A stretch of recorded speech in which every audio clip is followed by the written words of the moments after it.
Qué gusto saludarlo, tiempo de la entrevista, tiempo de As Noticias. Me da mucho gusto que esté con nosotros hoy en esta señal.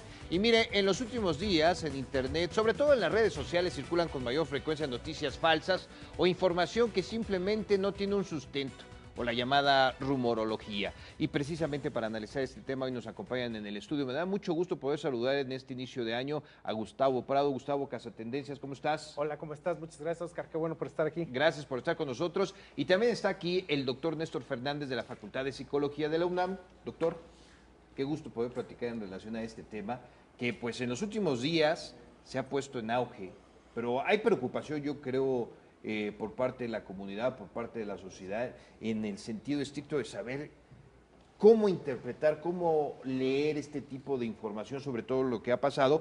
Y yo creo que podemos poner de ejemplo lo que sucedió esta semana, pero también hay un antecedente, Gustavo, de otras informaciones. Si me permite, voy con Gustavo Prado, Casatendencias, que está en las redes sociales.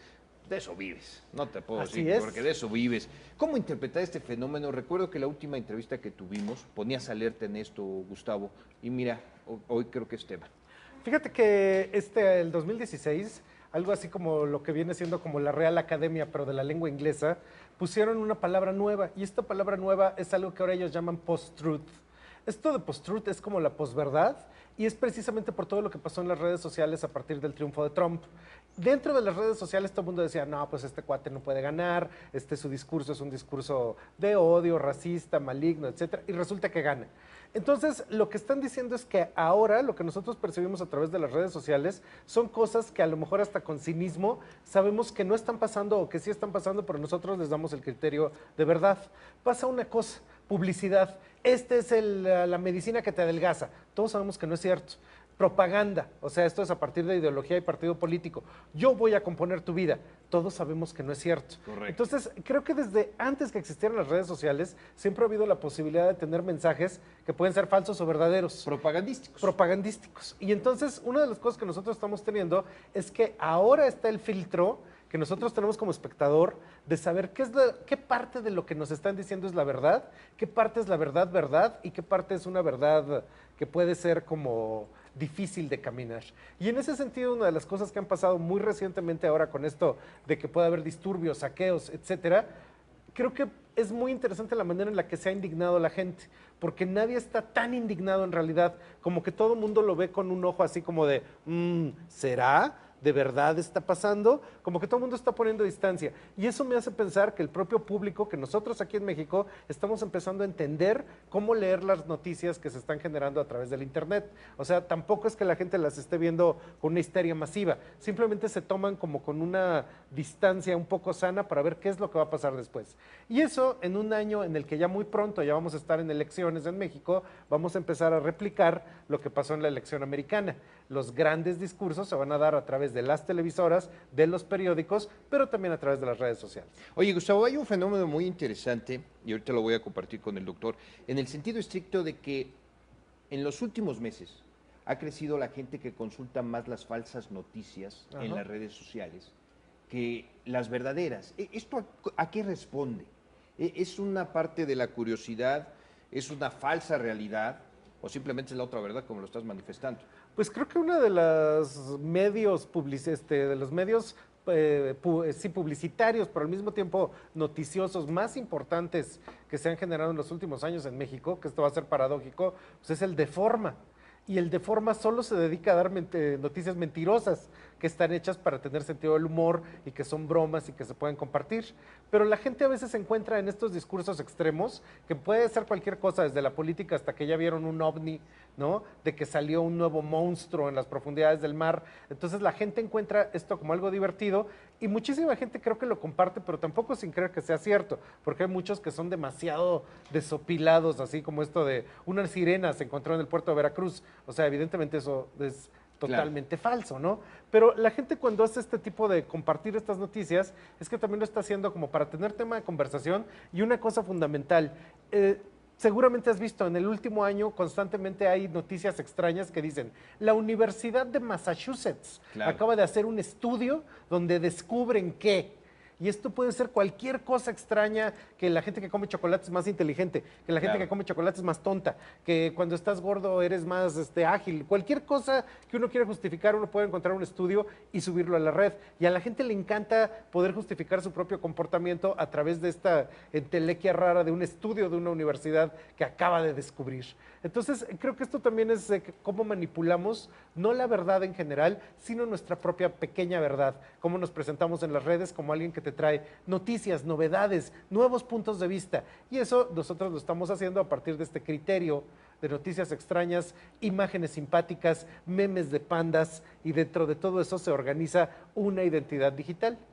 Que además es muy efímera. Doctor, ¿cómo interpretarlo psicológicamente desde su punto de vista, desde su análisis, desde su criterio? ¿Cómo está funcionando la mente? ¿Qué es lo que se está apropiando de querer, como dice Gustavo, y yo creo que muchos lo entendemos de esa manera, querernos justificar? Yo creo que en principio es una necesidad de nosotros, primero, como humanos, que somos entes psicosociales, de estar enterados qué hacen los demás. Segunda es, existen los demás, yo también debo de existir. Por eso el envío de los mensajes, incluso inocuos, para ver quién me hace caso, y el reconocimiento de los demás, incluso a mis tonterías las escribo. Pero en segundo término es importante considerar que también como humanos estamos sujetos a todo lo que nos pueda atacar y nos cause temor. El temor causa miedo y el miedo es el temor a cosas conocidas. Cuando son conocidas o las razonamos como algo conocido, es más fácil que se estabilice nuestro estado emocional. El problema está cuando este temor es a cosas desconocidas. Cuando son desconocidas, como estas mentiras, esas falsas informaciones, causa angustia. Y entonces la forma de compensar o de intentar estabilizar nuestro estado de ánimo es buscar más información.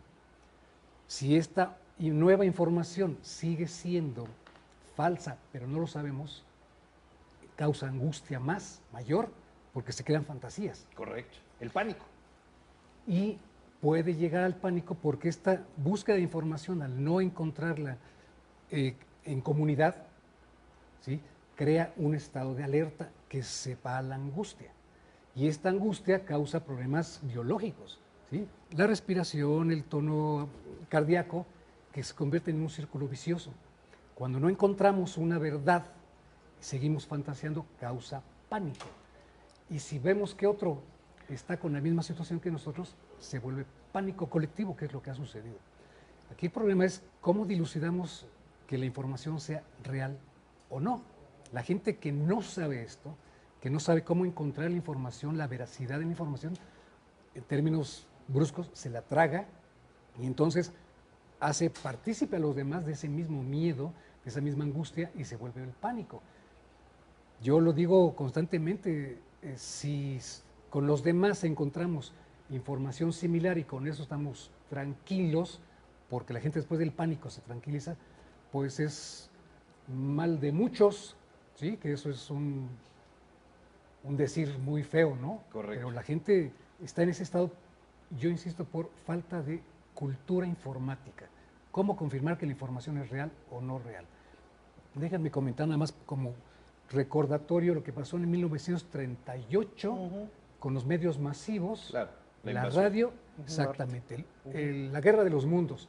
La gente que no sabía de la introducción del programa que iba a suceder, ¿sí?, llega 2 minutos tarde, enciende su radio y escucha algo nuevo, los extraterrestres. Fue el pánico. Si no mal recuerdo, 20, 22 años después, hacen un símil, ¿sí?, en Quito, y el pueblo se indigna porque sabe que eso es mentira, y la reacción pública fue atacar a la radiodifusora. Pues, algo similar a lo que está pasando aquí en términos del pánico y la reacción social que provocan este tipo de redes engañosas. Doctor, yo creo que está poniendo en la mesa y vamos a hacer nuestra primera pausa y regresamos con ese tema. Confirmar la información. La fuente de la información, Gustavo, doctor, yo creo que es importante sobre todo para la veracidad. y yo creo que también es importante que abordemos ese tema. Hacemos la pausa y regresamos con ese punto, ¿les parece? Volvemos, no se vaya, está en la señal de Haz Noticias.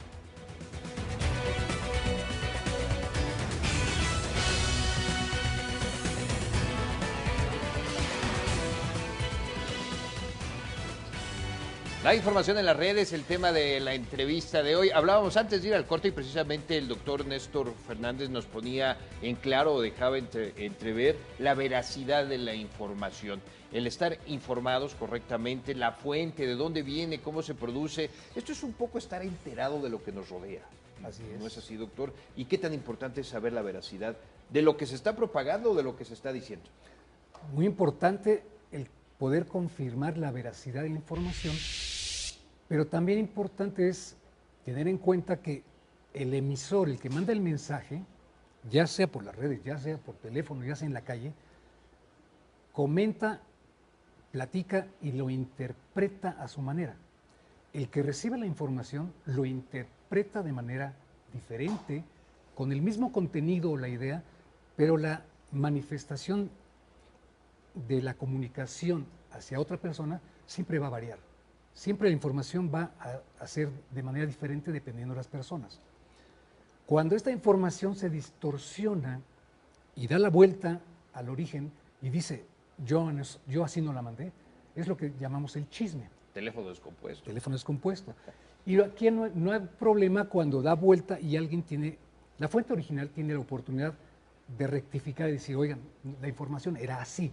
Claro. Pero cuando la hace pública. En el caso de las redes sociales, la gente lo retoma, la información, los propios memes los interpreta, hace su propia versión, transmite de manera modificada, y yo diría que hasta con muy mala intención algunos, ¿sí? De tal manera que los que reciben la información la retoman, la interpretan otra vez a su manera, cuando no hay manera de confirmarla, crea angustia otra vez, insisto, y hacen hasta sus propias versiones. Claro. De tal manera que provocan en sí mismos y en los demás la angustia que puede llegar a tener reacciones de pánico. Y sin saber la verdad, reaccionan y toman medidas reales. O sea, no solamente es de comunicar, sino también de acción propia, de actuar. La gente se encierra y dice, ahora ya no quiero salir a la calle porque todo es malo. O ya no toco ni siquiera el teléfono celular porque la información es mala. Sin embargo, para sobrevivir y estar alerta qué pasa afuera, debemos de estar en constante así es, volvemos contacto. a caer en lo mismo, ¿no? Gustavo, tú eres el observador de las nuevas generaciones. Esta parte que está mencionando el doctor, ¿qué opinas? ¿Y cuál es la realidad también, Gustavo? Porque digo, creo que las nuevas generaciones, como lo decía atinadamente el doctor, se divierten haciendo este tipo o generando este tipo de situaciones. Ujú. Mira, creo que una cosa que habría que tomar en cuenta es cómo me entero yo de las cosas.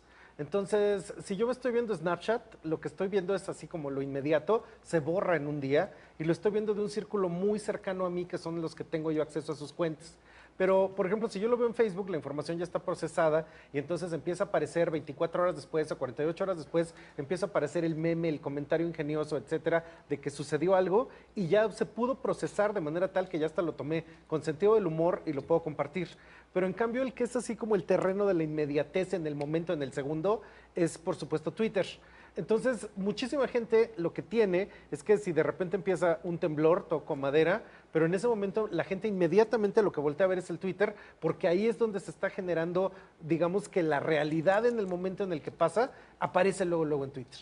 Y una cosa que está sucediendo, por ejemplo, en esto de los disturbios, los saqueos, es que se ha comprobado que ha habido información de Twitter que se genera a través de esto que se llama los bots, o cuentas que son apócrifas o cuentas que son falsas, y a partir de unos cuantos nodos que están generando esa información, de repente esto se replica. Pero cuando tú lo veías en Facebook, la gente decía, no, yo vivo ahí, no está pasando nada, está muy tranquilo.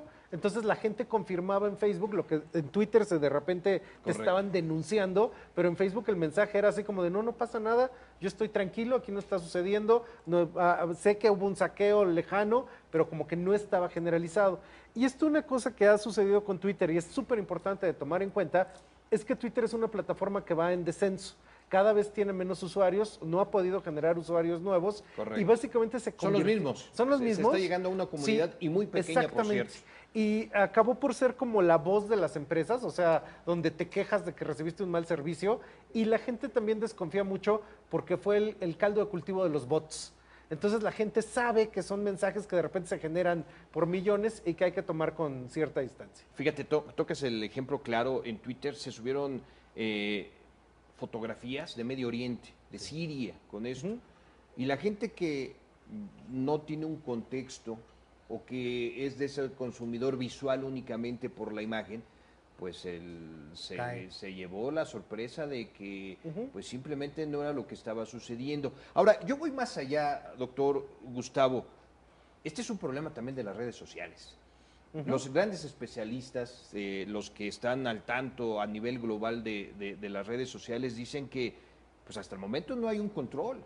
Y ese es un punto, como lo estás diciendo atinadamente, Gustavo, que hasta el momento no se ha encontrado. Delimitar, verificar. Todo el mundo sube, todo el mundo tiene la información, todo el mundo tiene la respuesta, como decías, la receta para bajar de peso, la universidad de fulana de tal hizo el estudio y te puedes curar, ya hay cura para ciertas enfermedades como lo fue el SIDA, en fin, es una serie de situaciones. ¿Qué va a pasar? ¿Hasta dónde se va a llegar en este punto, Gustavo?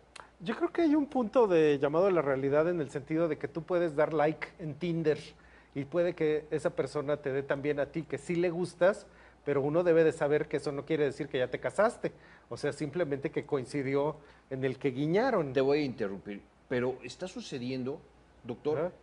que lo dan como una relación.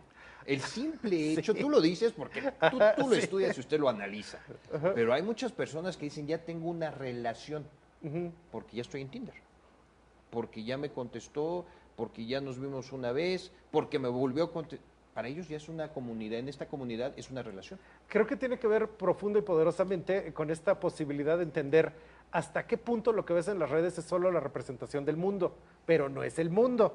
Entonces, a partir de esa distancia, uno tendría que encontrar cuál es de aquello que vemos a través de nuestras redes sociales, qué es lo que en realidad incide en nuestra vida cotidiana.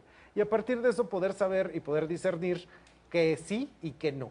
Doctor, Sí, yo creo que el punto que estás tocando en qué va a pasar es que vamos a tener que habituarnos y tener una cultura más amplia de lo que fuimos acostumbrados nosotros de los libros. Ahora es la cultura de la Internet, la cultura globalizada a través de estos medios. La gente tiene que aprender, primero, cómo usar realmente de manera provechosa y ética estos medios, como en algún momento fue el uso del correo postal, después de la telefonía, la radio, etcétera, cómo ha ido evolucionando, solo que aquí los tiempos son mucho más acelerados, pero la gente tiene que llegar a aprender eso. Si no mal recuerdo, hace 5 o 6 años la propia UNESCO emitió un documento que dice, lo sigue afirmando, que la educación hoy en día tiene que incluir el uso de los medios tecnológicos. No exactamente Internet, sino todo lo que venga. la tecnología está Exacto. lo que Y uno de los puntos que está ahí señalados, subrayados, es y el uso ético de estos. Aquí el problema es dónde está la ética, cuál es esa moral, porque los propios profesores todavía no saben ni cómo usarla, pues. Pero ya nos ha invadido. Ahora hay muchos profesores que no saben ni siquiera usar la máquina o las máquinas, los dispositivos, y los niños ya lo saben hacer. Se le carga esto a los padres de, bueno, ten cuidado que tu hijo lo use adecuadamente. ¿Qué es el uso adecuado? No sabemos, porque esos padres de estos hijos que hoy usan los dispositivos desde chiquillos traen una cultura moral y ética muy diferente a la que viene.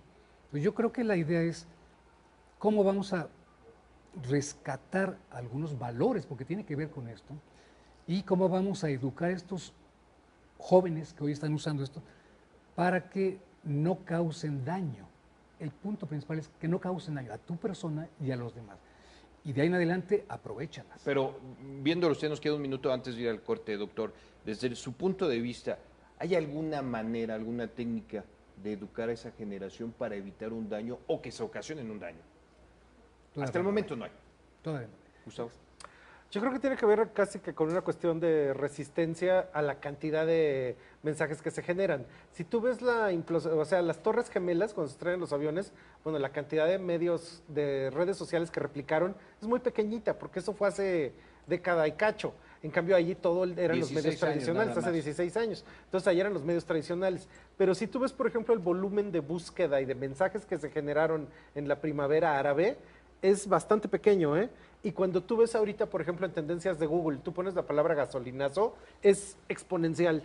Entonces, ahorita tenemos una voz digital que genera mensajes por millones en segundos, pero también ya lo estamos viendo con distancia. Con esto lo que yo quiero decir es que la cantidad de volumen de mensajes del gasolinazo es infinitamente mayor que el de las Torres Gemelas a 16 años de distancia. Entonces, generamos tanto que también hemos aprendido a tener como una especie de callo, que es así como, bueno, ok, sí, pero con distancia.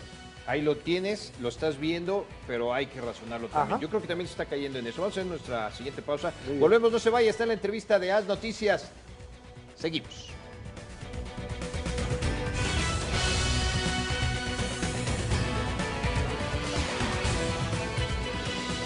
Gracias por continuar con nosotros. Vamos directamente a la recta final de esta plática que hemos tenido aquí en la entrevista Información en la Red. ¿Qué es lo que se tiene que tomar en cuenta? ¿Cómo se debe de verificar la información? ¿Cómo se debe evitar, pues, hacer daño con las redes sociales? Doctor, ¿sería la palabra?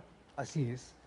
El punto de esta ética es de análisis, porque si somos conscientes, pues hoy en día es muy difícil marcar qué es lo bueno, qué es lo malo, de acuerdo a la cultura y al contexto donde nos desarrollemos. Pero aquí la cultura es globalizada. Pues hay gente que sí lo hace con la intención de hacer mal, sabiendo que va a obtener una respuesta que le va a hacer sentir bien. ¿Por qué? Porque alguien le dijo, ay, no es cierto, o sí es cierto. Causar polémica a algunas personas les causa satisfacción y saben que están haciendo mal, pues. Las personas que no saben que hay un juego de este tipo caen y asumen que esa información es verdadera y es a las que le causa mal, realmente es a la que le causa un daño. Entonces, se sienten mal, se ven afectados e independientemente después de las redes, se sienten mal en su comunidad social. Sí, porque ya generaron algo. Exactamente. Ya prendieron la mecha, digamos. Esa sería la expresión. Ya prendieron la mecha y aunque apaguen su celular, ya causaron un daño. Pero la repercusión no la miden. No miden que es mucho más lejano de solamente sentirme mal y ya le hice mal a alguien, ya me desquité. La gente que está fuera de estas redes Claro. se ve afectada porque además se va retransmitiendo fuera de las Es redes. una conducta finalmente. ¿sí? Y causa daño a las comunidades. ¿sí? Y se crea el pánico y entonces la gente al rato va a estar como cuando pues, se hacen esos saqueos, cuando 68, ¿sí? No salgo a la calle porque algo me puede pasar, porque no hay una información verídica. Correcto. Gustavo, eres cazatendencias. ¿Qué solución? ¿Qué es lo que estás estudiando tú? Porque seguramente estás planteando algo en tus clases, en lo que haces, en tus escritos, en tu análisis. ¿Qué estás planteando ante esta situación? Mira, creo que una cosa que tenemos ahora y que deberíamos de tomar en cuenta es que hay medios de contraste.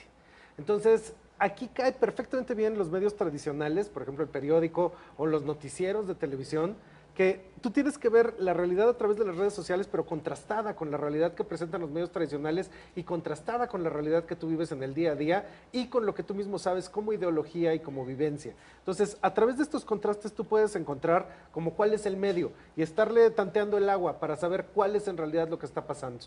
En el siglo XIX, así como el máximo cirquero que ha existido en la historia de la humanidad, Barnum, este cuate tenía un circo y presentaba pues a estos personajes de dos cabezas y todo esto, que muchas veces eran falsos. Entonces Barnum tenía un lema. Él decía, se puede engañar a toda la gente durante un periodo corto de tiempo. A algunas personas se les puede engañar permanentemente, pero es un porcentaje pequeño de la población. Pero no puedes engañar a toda la gente todo el tiempo. Entonces, él estaba sobre este supuesto y precisamente sobre ello armaba sus fantasías y su imaginación para poder tener su circo y que la gente pudiera precisamente lidiar con este criterio de verdad. Eso es lo que nos está pasando contrastando la información. ¿Qué recomiendas, Gustavo? Creo que lo que recomiendo es precisamente tener un criterio en el cual no nos encerremos en nosotros mismos, sino estemos intentando ver las opiniones de la gente más disímbola que pueda haber a la propia ideología de uno. Entonces tienes que estar consciente de qué dice cierto tipo de medio muy tradicional, qué dice cierto tipo de medio muy liberal, y a partir de ahí empezar a hacer contrastes, no encerrarnos solo en un pedazo de visión del mundo, porque eso precisamente la deforma, eso hace que sea una imagen que está como estos espejos que los que entra uno, que te ves Que con te una ves flaco, cabezota, te un ves gordo cuerpecito. Entonces, y la realidad es una sola. Ya que hablas de imágenes, tienes una exposición actualmente. es cierto, en Fotomuseo Cuatro Caminos, y hasta marzo está la gigantesca exposición Las Fabulosas, que habla del mundo de las vedettes de los años 70 y que ojalá la gente lo pueda visitar. Y que además es una realidad. Yo creo que antes de entrar a esta plática lo abordábamos, las generaciones, los tiempos han cambiado. Veíamos de Sí. una manera ese tipo de exposiciones como la que menciona Ajá, de vedettes. Gustavo, de vedettes, las veíamos a lo mejor inalcanzables y hoy por hoy, gracias a las redes, gracias a la tecnología, a lo mejor son obsoletas, pero ahí están en la historia. Gustavo, gracias por estar con Muchas nosotros. gracias. Feliz 2017. Feliz año Lo a mejor todos, para este claro año. que sí. Doctor, gracias por sus opiniones y sobre todo para que queden claro, sobre todo no consumir por consumir y ser conscientes, como dices, irle mediando Tener la- más cultura al respecto de esto. y verificar la información. Ajá. Yo creo que ese es el buen punto con el que podemos concluir, verificar la información. Soy Oscar Gómez Romero, sigue la señal de las noticias, ya lo saben, ¿verdad? Siempre, siempre las mejores entrevistas.